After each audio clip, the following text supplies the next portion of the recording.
ទាំងអស់គ្នាថ្ងៃនេះខ្ញុំសូមណែនាំអំពីរបៀប unlock bootloader របស់ទូរស័ព្ទ ATC ដែលខ្ញុំនឹងយក ATC One X មកធ្វើជាឧទាហរណ៍មុនដំបូងគឺយើងសូមចូល log ចូលទៅក្នុង website atcdeal.com ហើយ register ចុះឈ្មោះមួយទៅហើយយើងបានគណនីមួយហើយសម្រាប់ចូលនៅនេះយកគណនីរបស់ខ្ញុំផ្ទាល់មកប្រើបន្តមកទៀតយើងចូលទៅក្នុងផ្នែកមួយគឺ unlock bootloader រួចហើយសូមចុចពាក្យ get started សូមចាំមួយសន្ទុះបន្តមកទៀតយើងនឹងជ្រើសរើសប្រភេទទូរស័ព្ទដោយសារ ATC One X វាអត់មាននៅក្នុង list នេះទេអញ្ចឹងយើងត្រូវយក all other support model ឬហើយយើងចុចប៊ូតុង begin unlock bootloader ពេលនោះវានឹងចេញ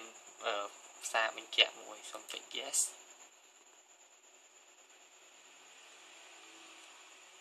ហើយយើងទៅ tick យកនឹងពីរឬហើយចាប់ផ្ដើមហើយសូមមើលតាមការណែនាំរបស់គេទី1គឺការដោះថ្មបន្តមកទៀតគឺចុច Volume down ហើយនឹងចុចបើកបន្តមកទៀតគឺវានឹងចូល bootloader តែជួ bootloader គឺដូចនៅក្នុងទូរស័ព្ទនេះអញ្ចឹង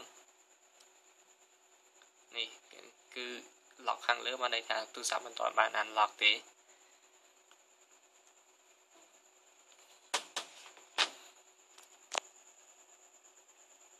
បន្តមកទៀតគឺដោតវាចូលទៅក្នុងកុំព្យូទ័រហើយបន្តទៅជំនាញទី5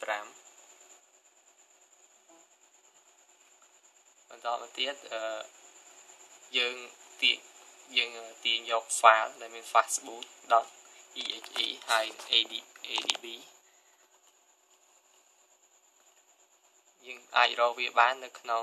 SDK របស់ Android បើសិនជាអត់តាន់មានទេយើងអាចទាញយកវាបានឬក៏អាចរកបាននៅក្នុង file ដែលភ្ជាប់មកជាមួយស្រាប់តែខ្ញុំនឹងដាក់នៅពេលក្រោយហើយបន្តមកទៀតសូមចូលទៅក្នុង command prompt វាយពាក្យ cmd បន្តមកទៀតយើងគឺវានឹងឲ្យយើងវាយ clear បញ្ជាមួយគឺ fastboot OEM get identifier បើយើងមិនចង់វាយទេយើងអាច copy ហើយយើងចូលមកនៅក្នុង command prompt របស់យើងនៅពេលដែលយើងវាយ file ហ្នឹងហើយគឺវានឹងចេញនៅលេខកូដយ៉ាងច្រើននេះបន្តមកទៀតយើង mark ហើយយើងselect វាហើយចុចប៊ូតុង enter យើង copy វាបានហើយយើងចូលមកកូដទាំងអស់នោះយកមកដាក់នៅក្នុងកន្លែងនេះអូខេបន្តមកទៀតយើងចាប់ផ្ដើមចុចប៊ូតុង submit គឺវានឹងបានជោគជ័យហើយ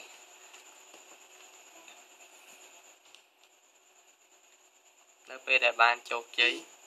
សូមចូលទៅនៅក្នុងemail ដែលយើងបានចុះឈ្មោះ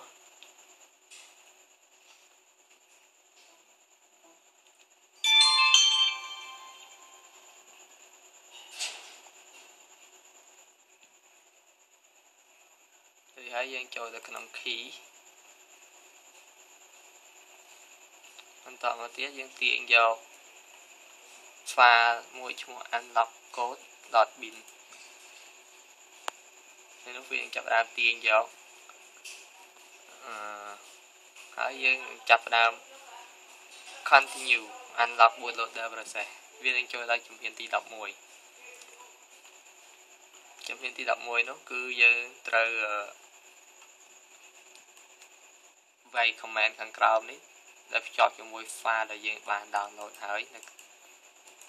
ត្រង់ fastboot ពេលនេះយើង boot ចូលឥឡូវយើង boot ចូលក្នុង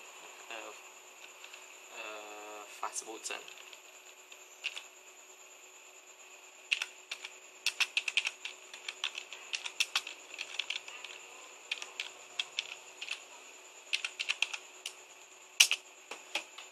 ពេលនោះទូរស័ព្ទវានឹង restart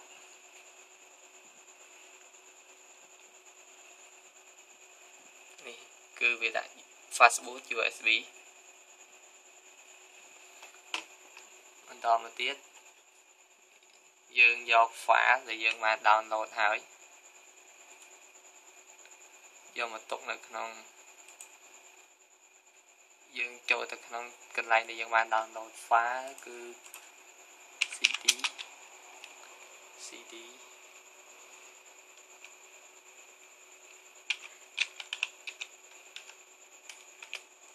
អូខេតមកទៀតយើងនឹងប្រើពាក្យនេះដោយសារ file unlock code.bin មានស្រាប់ហើយយើងគ្រាន់តែ enter ទៅគឺវានឹងសួរនៅលើទូរស័ព្ទម្ដងសួរដូចនេះយើងសូមចុច volume up ដើម្បីជ្រើសរើសយក yes ជ្រើស volume up ហើយយើងចុចប៊ូតុង power វានឹង restart ទូរស័ព្ទរងចាំឲ្យសន្ទុះទូរស័ព្ទនឹង restart នោះបានន័យថាការ lock bootloader បានជោគជ័យអរគុណ